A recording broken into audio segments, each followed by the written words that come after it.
رات کے 2 بجے میرا فون خود آن ہوا اور کیمرہ میں دکھا ایک سفید گھوڑا۔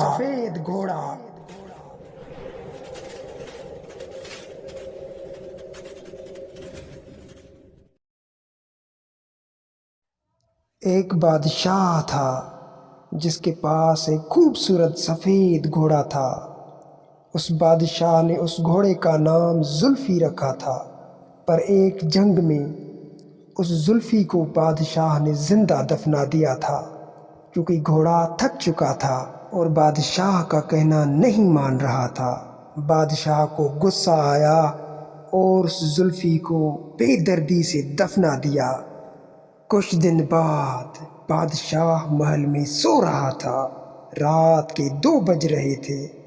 بادشاہ کا فون خود آن ہوا اور اس میں زلفی دکھائی دینے لگا اور زلفی بولنے لگا، تم نے مجھے زندہ دفنایا تھا نا، اب میں بھی تجھے زندہ دفنانے آیا ہوں۔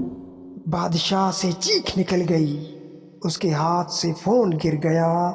فون کی اسکرین تو بند ہوئی لیکن زلفی کی آواز بند نہیں ہو رہی تھی۔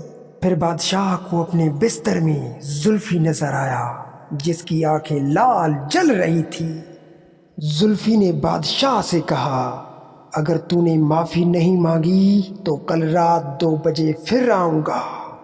اتنے میں زلفی غائب ہو گیا اور اسی وقت بادشاہ دوڑ کر زلفی کی قبر پر گیا اور معافی مانگی۔